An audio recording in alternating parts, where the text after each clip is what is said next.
Oh, baby. All right. Oh, boy. Well, welcome everybody to the Garlet's High Performance Garage channel. I had to make up for the car show I didn't go to today. It's kind of chilly out, and it was rainy this morning, and I thought, fuck it. I'm not fucking going. Thought there probably wouldn't be much of a turnout anyway, but I don't know. I have to talk to a few guys that I know of that were supposed to go, and I talk to them and see what they have to say about it. See if they even went, and yeah, we'll see what materialized of that car show over there. And I see that there was another attempt on President Trump's life there last night at the correspondents' dinner, and it's like, when are you Republicans going to wake up? When are you going to wake up and say, we've had enough? We need to get all those fucking Democrats out of there. They all need to leave. We need to make them disappear. Because they are the cause of all this. They're radicalizing these fucking Muslims that they drug in the fucking country. And they're more or less handing them the gold key to the crapper and saying, hey, here, go buy some guns, train up, then go to the next event and try to kill him. That's what this all is. This is all planned to kill the president because he's making do with what he said he was going to do, which so far is the only candidate I've ever seen in my lifetime do what the fuck he said he was going to do. So these Democrats are all communists. It's the Communist Democrat Party. We need to get rid of those assholes. I mean, for real.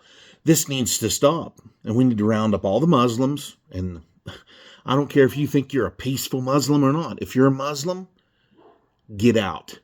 You need to get your shit and get the fuck out and go back to Somalia or fucking Iraq or wherever the fuck you fucking came from, because you're a fucking asshole and you don't belong here because your fucking beliefs don't align with all of ours. You're not going to culturally assimilate into our fucking country. You need to get the fuck out. And if you all know what's good for you, you'll get out now, because fucking ICE agents are going to come for you sooner or later. I would even get rid of the ones that, claim that they're legal or have legal paper. I'd still deport those assholes too. Because, because you got all, and real stupid white liberal women, they need to go too. You need to just get them the fuck out of here.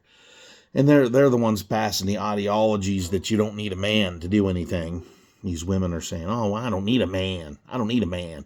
Yes, you bitches do. You all fucking need a man. Because you can't do anything by yourselves. Because you're not physically strong enough to do it.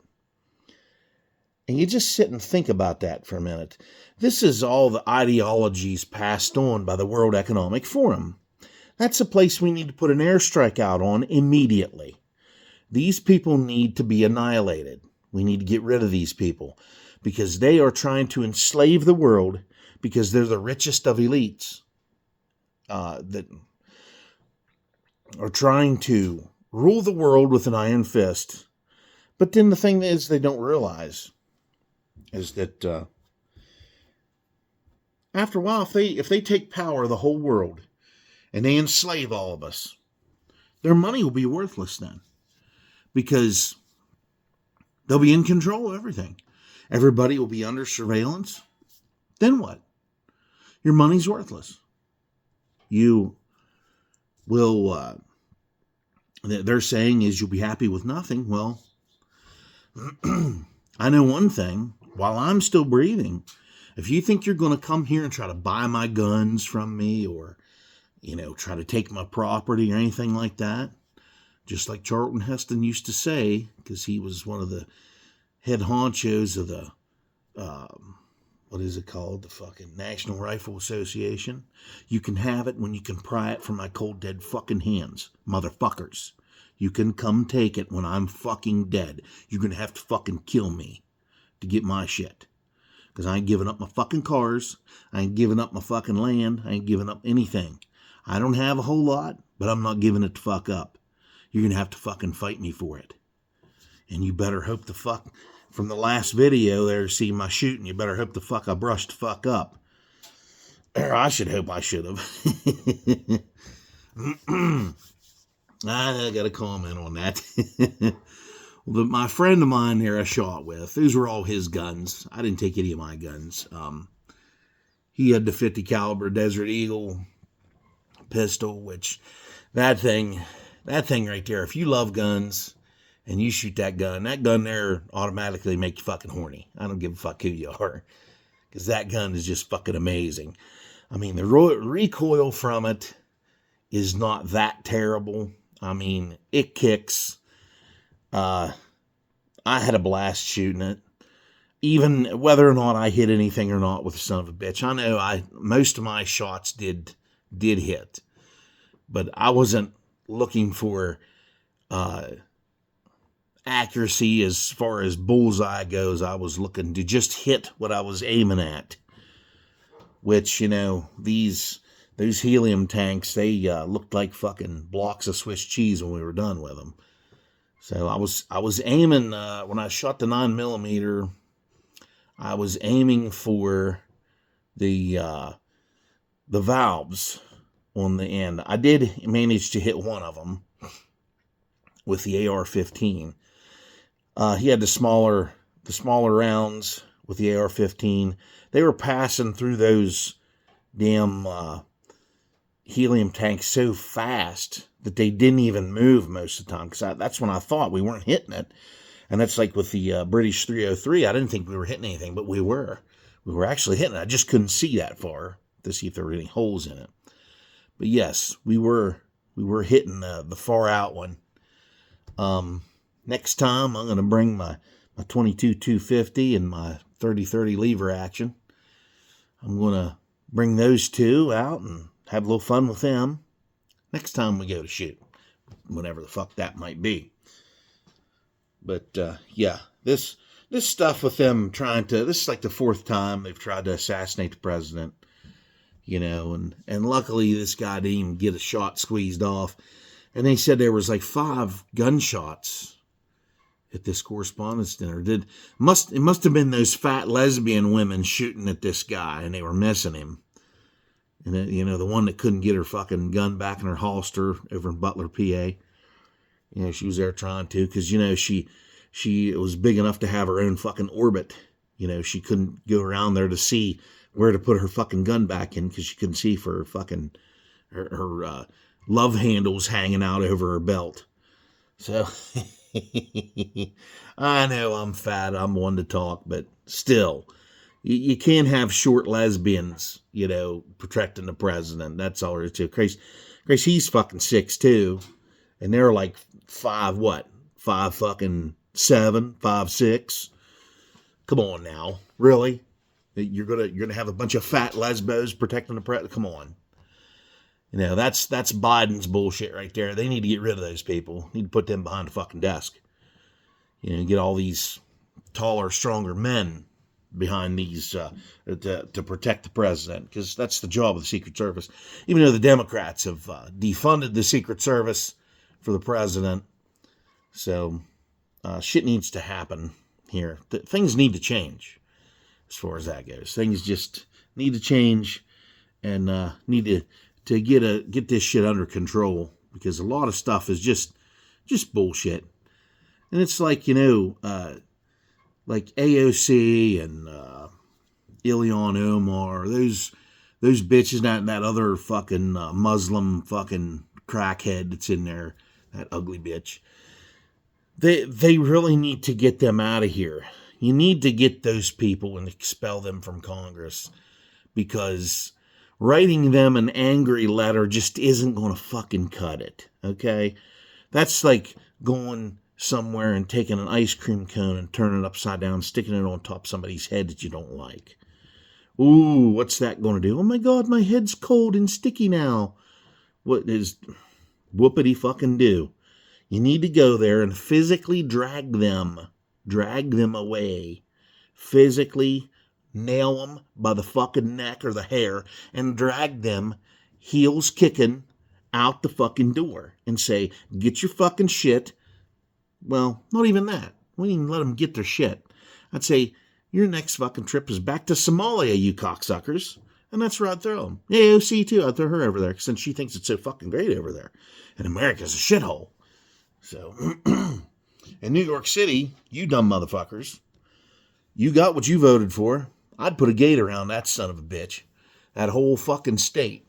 I'd put a fucking gate around that cocksucker and make them fuckers live out their days, that shithole. Say, oh, look, we're all, crime's running rampant and everything. It's like, you voted for this shit. You voted for communism. So welcome to Communist Town. That's what you fucking voted for. And I would make you, now that you made your bed, I'd make you sleep in the motherfucker. You fucking idiots. God, fucking head's itching. But anyhow, unfortunately, I did not make the car show, so. Like I said, I don't think there'd be any turnout, but hopefully the Chevelle burnout there made up for some things. That thing gets traction like crazy. I mean, as far as that goes, I mean, when tires are hot and smeary on it, you can get them. You can get it with just a mash to the floor of the gas pedal, it'll spin them. But usually, if I'm on dry blacktop, like up here on Route 40, dead stop, I can mash it to the floor. It'll chirp and it'll take off. It hooks up so nice. Plus, a lot taller tire too helps. But yeah, it hooks up really well. Now the truck here, it's a one-legger. It's a one-tire fire. You mash on it and it just smokes that one fucking tire on the passenger side rear. But yeah, the Chevelle here, it hooks up pretty good, usually. But today it's like, I don't know, 57 degrees out. It's not real warm, so it's still going to hook a little bit. So, yeah. That's all pretty much I got for you. Here were some other things I was going to talk about. I don't know if I should talk about this one or not. This is kind of personal. But you saw on there, I do have a video out of my son's graduation for his academy, his completion of the academy for Correctional Officer 1, which really proud of him. I can't believe he's gone so far like this. He's really went a long way. And it's just like, it seemed like yesterday I was, holding him in my arms. He was a little baby. And he was a premature little baby. He was born 3 months early. He had all that fuzz on him. He looked like a little alien when he was born. And he had this little cry, this little faint little cry. You couldn't hardly hear him. And, my wife refused to breastfeed back then for some reason. They did pump a little bit of breast milk out of her when he was born and gave him. Because little infants, especially when they're premature like that, they benefit from breast milk because it's a brain growth development thing. That's why all these Somalis are fucking retarded and only have like an IQ of like fucking 6 or some shit. Because, they don't get breastfed. And that's why they're so fucking retarded, and they're cross-eyed and their fucking skulls are misshaped because they was laid on fucking rocks and shit. Yeah, the Somalis are a big fucking pack of fucking retards. That's why they act like they do. Because, you can, when they were young, they were given that ideology that, that being a Muslim is the best thing to be, which is not. And they had a rifle in their hand since they was fucking 3 years old. So anyhow, yeah, my son's come a long way. He was such a tiny little guy, and I always had to get up with him in the middle of the night to feed him and make sure that he went back to sleep. He was a night owl. From the start, he was a night owl. He still is. He still stays up long hours of the night doing his thing. And I remember when he was just a little baby, I had a hell of a time getting him to go to sleep because we made the mistake of letting him sleep with us in our bed. He would sleep in between us, which, kind of drags on your marriage, or, well, we weren't married back then, but kind of drags on your relationship a little bit because you can't really be intimate whenever you have a little baby in between you. And he would just crawl around on the bed all night and romp around and giggle and carry on and stuff. And it's like, man, there was 5 fucking years where I didn't get hardly any fucking sleep. And I would have to sleep on the weekends and shit. And I was just so fucking tired all the time. And I sat around and thought to myself, why would anybody want to have any kids? They're up all the time and you're exhausted. But that was, it takes 2 to make a kid. So I was just putting in my time, putting in my dues. So it's one thing you have to do. And I was like 23 when he was born. So I had to grow up before I wanted to. I still, had that. Well, I'm not really. I still think like I'm 16, but when I was young like that, I was used to going out with the fellas and drinking them up and partying and doing all kinds of shit like that. And that's when I liked going out to see the local bands and stuff because it was fun back then. And plus, you were stupid and young. You didn't know no better. The main goal when I got out of school was to get laid, and that's what I did. I got laid all right. But anyway, like I tell a lot of people, I don't regret having my kids. I do not regret at all. I mean, it was really hard back then because I had absolutely nothing. I was living in the same place. I'd moved out of my parents' house and moved in with my girlfriend, and then that's when I got her pregnant. And then when we had him, I was so busted ass fucking broke. I was so broke, I had nothing. I remember I had to eat hamburger helper without the fucking hamburger. That's how fucking poor we was.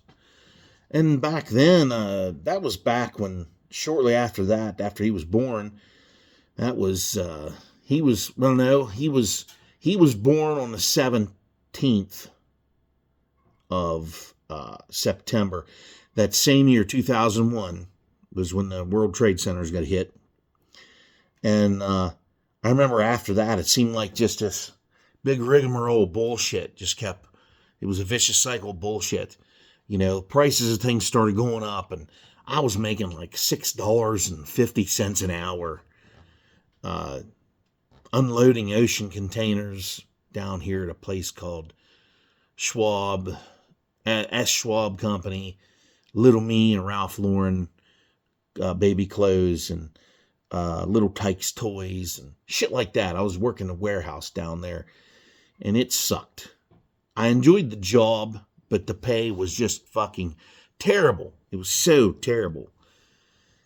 And I was only there for a little over a year. And then I got to go back to Hunter Douglas, where I worked when I got out of high school, to make window blinds. I get back on there because they had moved to Cumberland from Frostburg, and I got back onto there. But when January rolled around when I was at the Schwab Company, they gave us a raise. Now brace yourself for this one. They gave us 5 fucking cents. Everybody, plant wide, got 5 whole fucking cents. And that was just like a slap to the fucking face. Because you had to go into ocean containers in the summertime and unload those bastards. And all you had was a big fan on the other side. You had to unload them. They were floor loaded from the fucking bottom to the top. You had to unload all these fucking big boxes. We had a belt that stretch out in there. It was like a scissoring type mechanism where you could just keep pulling it. You could pull it to just about to the other end of the trailer. But I mean, it was 120 or 30 degrees in that son of a bitch. Plus there was critters and stuff in there crawling around, and because all the clothes was made in Cambodia. They used to make them in Cumberland down here, but then, all these senators got together and started selling everybody's fucking jobs because, that's what they do to make money for themselves. And plus they go to, companies like to go other places for cheap labor. And that's basically what they did. They were going to Cambodia to have 12-year-old kids make baby clothes. So, which a lot of it was computer automated anyway, but still, that's fucking bullshit. They sent all those jobs, laid all those people off, sent all those jobs down there. And next thing you know, I saw a cockroach one time, that motherfucker. It was that fucking long. It was in that ocean container. I stepped on that bastard and squirted him all over the place. But yeah, you would always see weird insects and stuff in there. I'd never seen a cockroach that fucking big. I've seen them, big. I thought it was big when I've seen them before at other places, but like meat packing plants, they're usually infested in those places. But yeah, it was a shit fucking job, and then they didn't want to pay you nothing, so I left there. And, whatever, I'm kind of getting off the subject here. But anyhow, my son's came a long way. And I'm glad he's went the route he's went. And now he's going to have an awesome future. And his retirement is basically guaranteed from this point. As long as he stays there, as long as he does what he's going to do. But if he decides he wants to do something else, he said something about federal level. He wanted to go federal, so I don't know if he's going to or not. But I guess we'll see what happens with all that. He may change his mind. He might not. I don't know. But anyhow, that day of his graduation, we all came home here. We were going to go eat that day, but we didn't get a chance to because he wanted to go to Texas Roadhouse down there in Hagerstown, and they weren't open yet because it was 1:30 in the afternoon, and they don't open up till 3:00. So we didn't feel like sitting around, and then he didn't want to eat anywhere else. So he said, I'll just eat somewhere else later on. So we got home here. My wife took a separate vehicle because she doesn't like being around any of my family anymore because of all the bullshit that's going on between us. She doesn't come to any of the functions anymore, which, whatever, I don't care. She's not one of my priorities any longer. My children are my priorities. Even my son's my priority, even though he's a man. He's 24 years old, but he's still my priority. I still have to make sure he's taken care of. Even though he makes his own money, I'd still like to make sure he's taken care of. We all came home here, and then my wife got this idea of taking him out to another place down here in Cumberland to eat. And I was thinking, oh, okay. I said, that'll be all right. And she looks at me, and she's like, well, you're not going. And I was like, well, why the fuck is that? Because, well, I'm taking the kids, and my boyfriend's coming with us. And I was like, oh. So, all right then. So I never made a big fuss over it or nothing. Although I was very, very pissed off. I guess I shouldn't really be talking about this, but it really made me mad. And then my son, he came home because she had to drop him off to get his pickup truck down in Cressuptown, where the prison is where he'll be working. Because they didn't make them drive to Hagerstown for the training. They hauled them down in a van. They would meet at the prison in Cressuptown and be hauled down to Hagerstown via the state. So I was just sitting there watching television. I was thinking, that's so fucking dirty. I thought that is so, ignorant of you to do that. So I thought, well, fuck it, whatever. It is what it is. I thought I'll round up my parents sometime and we'll all take him out or something. So I'm just sitting there, and next thing I know, my son rolls in, and then he changes his clothes, and everybody's getting around there and getting ready, and my wife and my daughter walk out of the house. I hear the Daytona fire up, and then my son walks outside.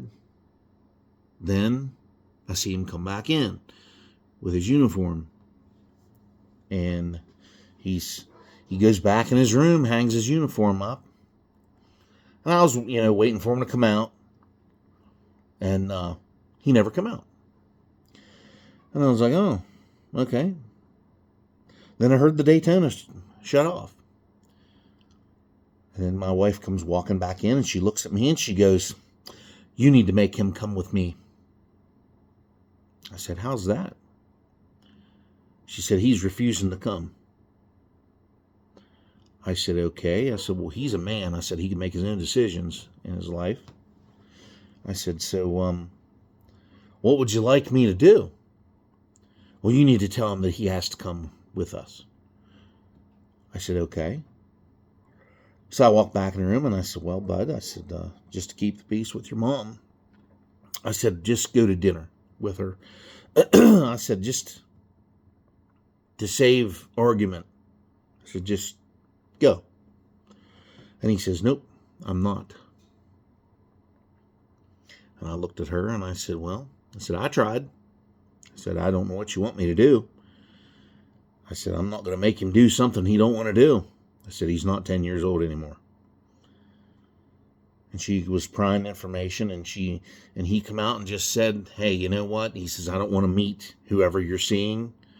He said, "I don't want to be around that person." And basically, he told her that he wasn't breaking bread with that fucking guy. So, and then, of course, she got upset and tore out of here. And I'm not sure where they went. But, I really didn't give a shit where she went to eat then with her love interest, because it's not me, so I'm not worried about it. So anyway, that made me feel pretty good, actually. That made me feel good that my son stood his ground and basically said no.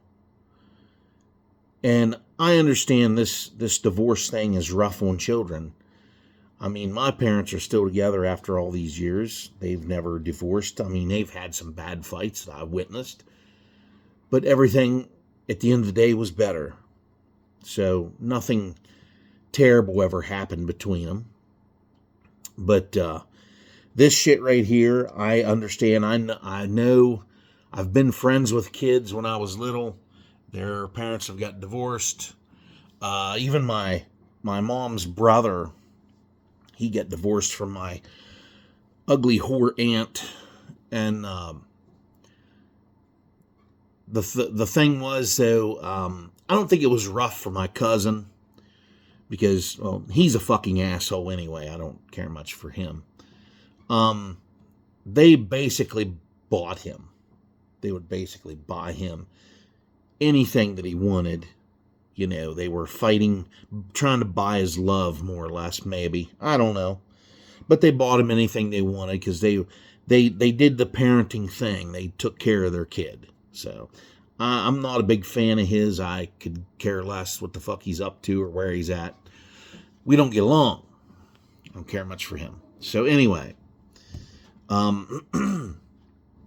I know of other kids that went through that shit when we were growing up.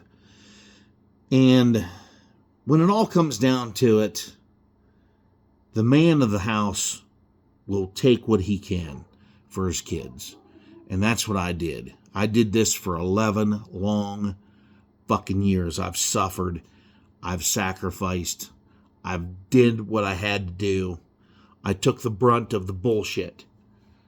And I wanted to make sure my kids were doing well, and I was making sure they had what they needed and what they want.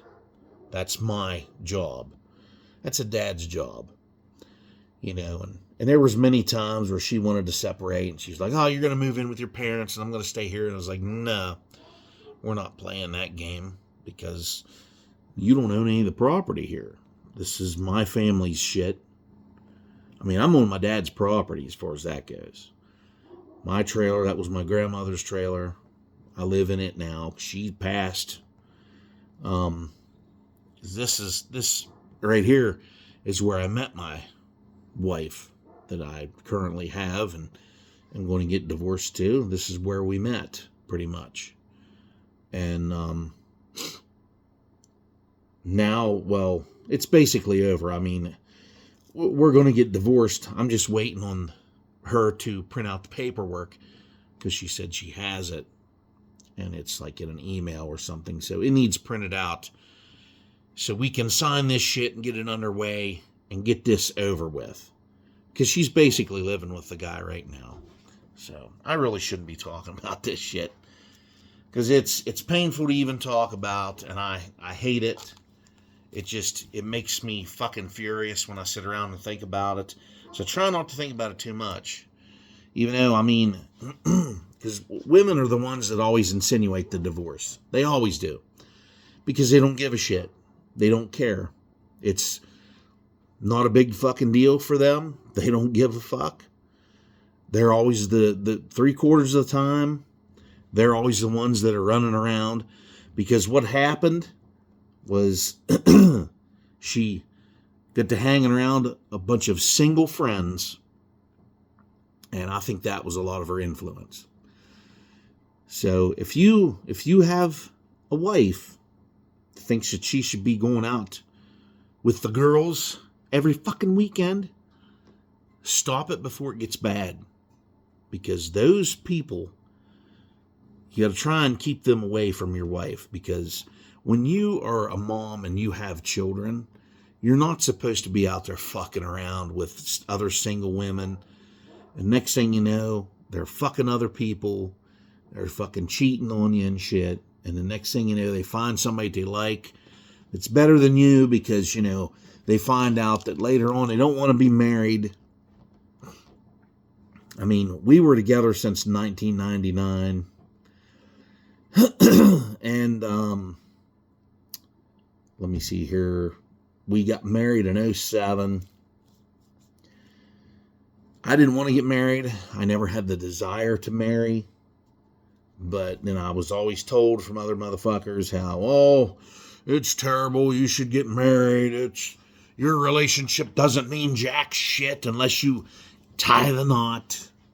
Unless you pay the state $25 fucking dollars and get a goddamn paper saying that you're a slave now.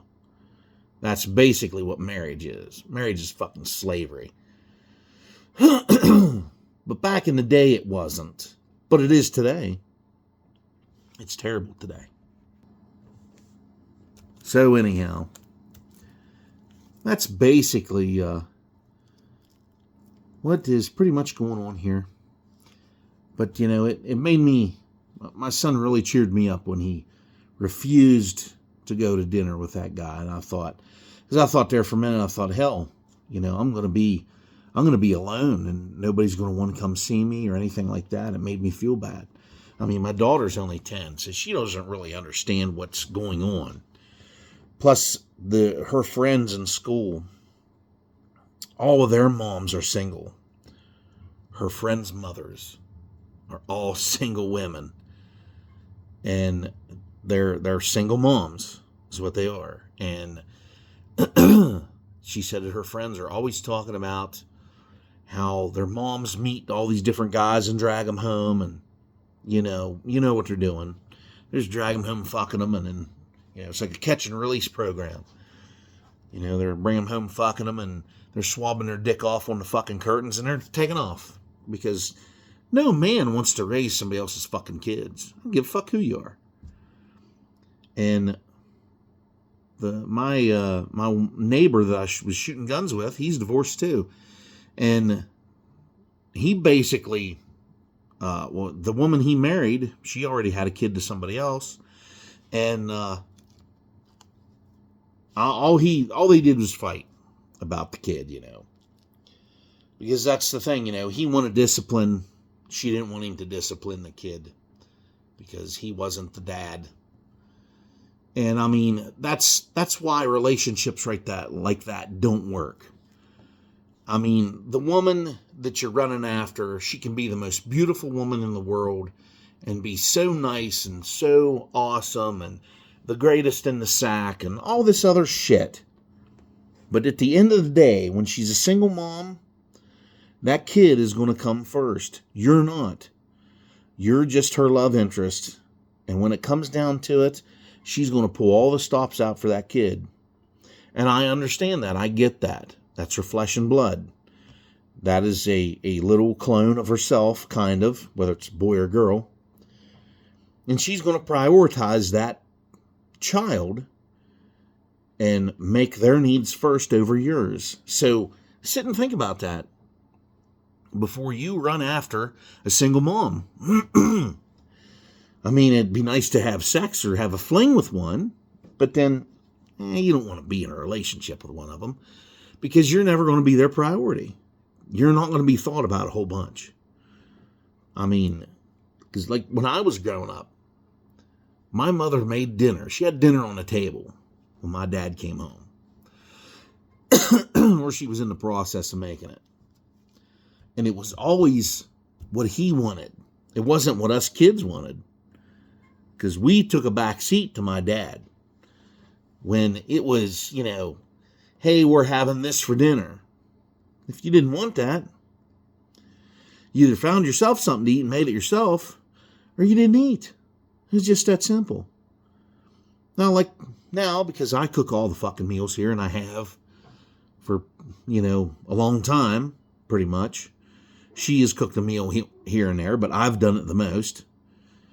I'm the fucking kitchen commando, so I've always made sure my kids were fed and always made them what they wanted. There was other things that I wanted, but if they didn't eat it, I made them something else.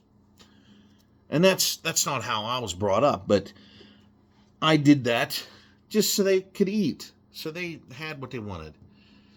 And, they would always think of me as a hero in their eyes. Hopefully they do. I don't know if they do or not. But that stuff like that makes you feel good because later on they'll remember that.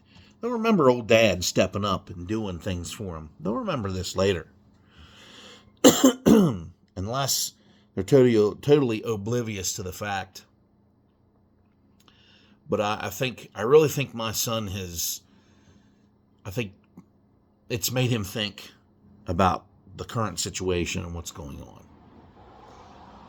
I really think that it's opened his eyes up to see what's really going on and who's the one. Basically, who's the one. Because I've never went out and fucked around like this. I've never went out and had sex with other people. She gave me an ultimatum one time, told me I could. We tried the open relationship bullshit. But that doesn't work. That doesn't work for men. That only works for women. Because women can get laid like 99.999% more than what a man can. A woman can just go pick and choose what man they want to fuck. Because we're always game. If a decent looking woman comes up to you and wants to fuck your brains out, well, guess what? You're going to go home and fuck her. You're going to follow her around. You're going to fuck her. But because like the perfect example, she could go into a bar tonight or 5 minutes from now and tell everybody she's down to fuck. There would be guys everywhere stroking their dicks, just waiting. There'd be a line of them. Now, me, on the other hand, if I went into some fucking bar and I told everybody, hey, everybody, guess what? I'm down to fuck right now. there'd be motherfuckers looking at me in disgust. There'd be a bunch of them puking in their mouth. They would be so fucking disgusted. Probably a bunch of them would probably leave. A couple of them probably slapped me in the face before they left. That's just how it is. It's a very unfair playing field out there. And a lot of you women don't think it is. Oh my God, you're fucking delusional. It's not an unfair playing field. Even fat, unattractive women can get laid today. Because for some reason, some fucking guy that likes great big fat cellulite coated asses, a group of those guys told all these big fat women that they were sexy. So, don't get me wrong, I like women with meat on their bones. That's fine. I don't like women that are bony and, have no chest. I'm a curve-loving guy. But at the end of the day, the man doesn't stand a chance next to the woman when it comes to that department. There ain't no fucking man around here unless you have shitloads of money hanging out of your ass. Because if I won the lottery tomorrow, I'd have a line of them behind me if they knew, wanting me to pound their ass, because they would want some of that money. So, anyhow, I got barking dogs out here. So, anyhow, I had to throw off some fucking my sister's dogs out here. They're lunatics. The one there, I think he's got like dementia or something, because he can be your best friend. You can be petting the fucking thing, giving him dog biscuits and stuff. 10 minutes later, when you turn your fucking back, he's barking and growling at you again. So, I don't know what the fuck the deal was with that. This fucking dog's insane. But then the Rottweiler, she'll bark at you at first because the other one is. And then when she sees who you are, she comes with her little stubby tail fucking wagging 10,000 miles an hour, and she's trying to lick you to death. So, anyhow. Yeah, that's how it is with the man and woman thing. I mean, I don't care if you like it or not. You can call me a liar if you want to. But I'm only going off of events that I've witnessed. So, and I can tell you, open relationship shit only works for homosexuals and high school kids. Because that's not the way that you do things. Especially in a marriage. Because I looked on these dating sites, and I've seen a couple that say, I'm in an open relationship with my husband, and he doesn't care what I do. Yeah, until you piss him the fuck off, and then he's going to run and find the last guy you fucked and try and kill him, or beat the fucking piss out of him, or whatever. Yeah, that shit don't work. It doesn't fucking work. And when I see shit like that on there, I think about the time we tried that shit, and it's like, nah, I'm not getting involved. I don't want to get involved with someone else's fucking marriage. That's just not a good thing. So, anyway, I'm rambling on and on about shit that's already happened, and it's out of my control, it's out of my hands, and I don't give a fuck anymore. So, hopefully you like the burnout and all that other shit. I got me some tin signs I found at AutoZone. They've been carrying tin signs here lately. And when I go in there, I try to control myself around because I really like these tin advertisements. So I'll show those to you. Plus, shop towels are on sale at AutoZone. Here they are. I got Pabst Blue Ribbon Yuppie beer for the yuppies. Because that's what these yuppie faggots fucking drink now. These guys that, they think they're all alpha males, but they're beta males. And they reach for a stinky, nasty ass Pabst Blue Ribbon and think they're cool drinking it. Anyhow, here's another Chevy sign. I really like this sign. It's different. I've never seen this one yet. It must be a new manufacturer. But yeah, that is fucking cool.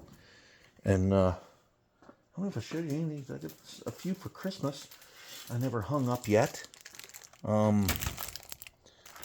This one here, I don't know. I don't know.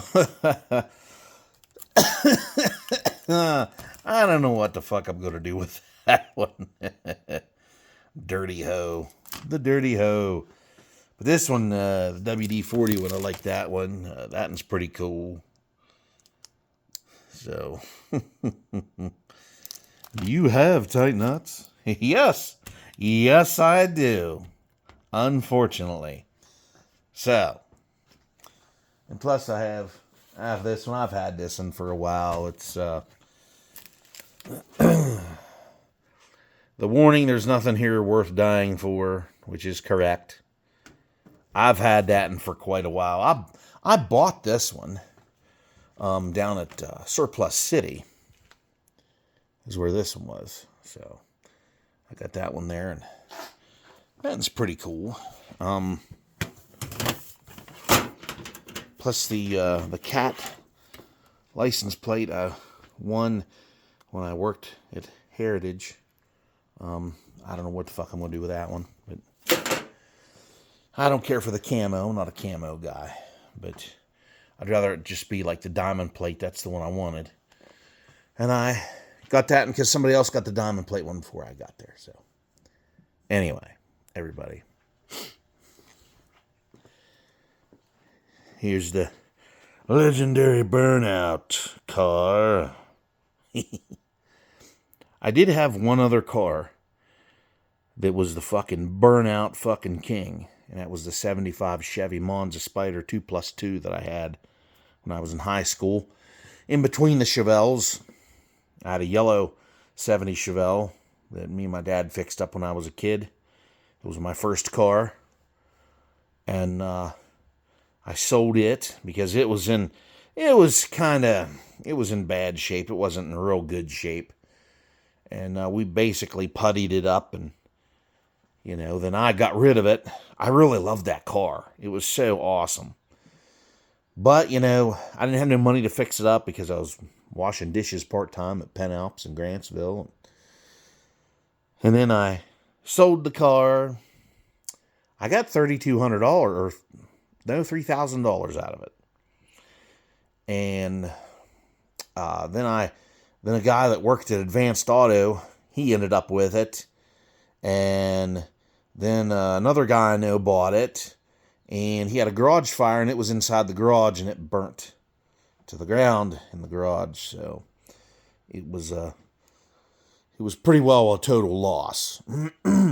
But I found a Chevy Monza Spider 2+2 in a newspaper ad, the Cumberland Times News, and it was $1,300 or best offer. I got to looking at it. I looked at the catalyst on the radiator support. It had a 350 in it from the factory with a turbo 350 transmission. It was white. The body was perfect on it. I mean, you couldn't have asked for a body that was any more perfect.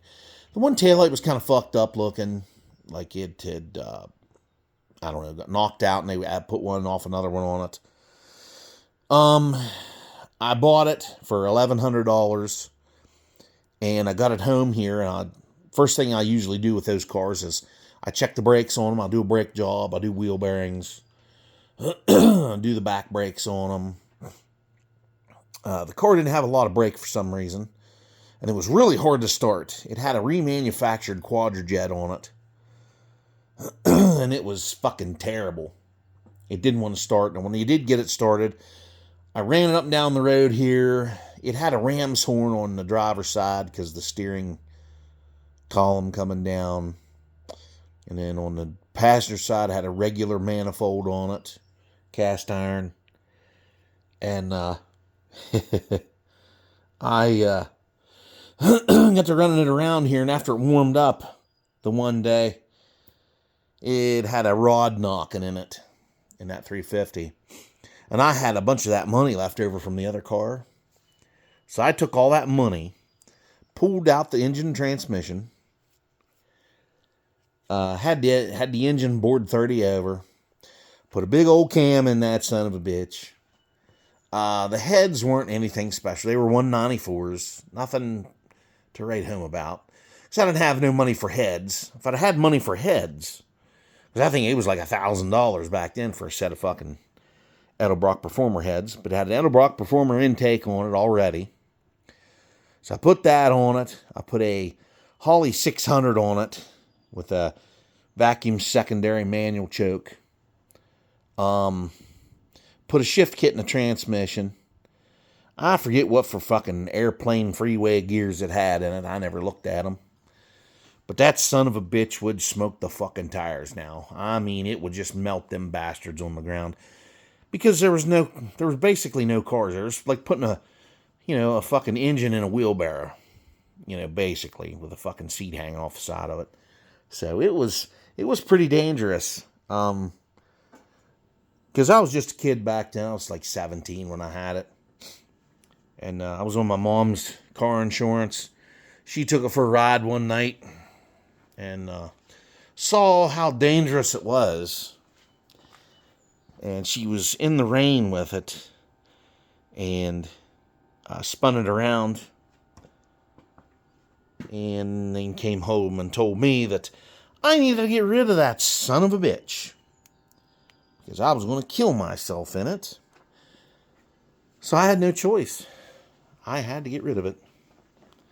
I sold it to some woman in Ellerslie down here. In this place next to Cumberland. I sold it to her. She was a good-looking woman, by the way. Oh, Nellie, she was nice. She was a fucking sweetheart. She gave me $3,000 for that car. And then she whined because she couldn't get it inspected nowhere. Because, Maryland inspection. It had to have emission stuff on it.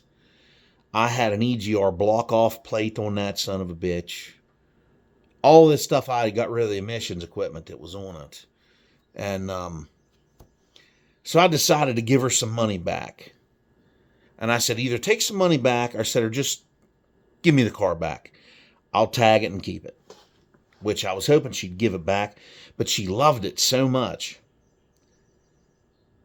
What I thought was hilarious, she brought her brother with her, because she knew nothing about cars. She brought her brother with her to look at it. And when I fired it up, and he heard that fucking rough idle and seen the whole car shaking around, he was like, oh my God. He looked at his sister and he says, you don't want this fucking thing. Oh, yes, I do. Yes, I do. So I gave her some money back. Because I used to know a guy that would inspect them cars and pass them like illegally. I'm not saying his name, because I don't know if he still does it or not. So anyway, I took the car. I went with her down there to talk to the guy. And here the state police was at his inspection station. And this was before they could do everything by computer. So it was all paper stuff. And he told me, he says, wait till another day and bring it back. I was like, okay. Those cops, they didn't like that fucking car. They was asking me all kinds of questions. Because, this guy, he failed it. I had in the quarter glass, I had racing stickers like the Chevelle here.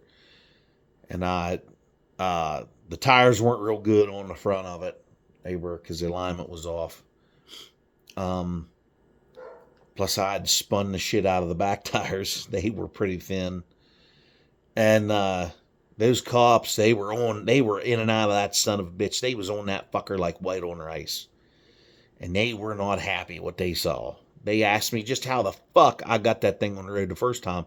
And I said, well, I lied to them. And I said it had all the stuff on it. And I just ripped it all off. So, yeah, they kept an eye out for me. But anyhow, I got with her. She took it back again. It passed. She got it tagged up. And it was over with then. And, ever since then, I've been looking for another one, and I haven't been able to find one.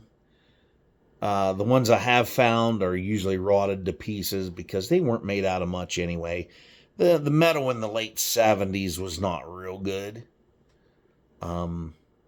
Mainly in their cars, but their pickup trucks seem like they took all the good metal.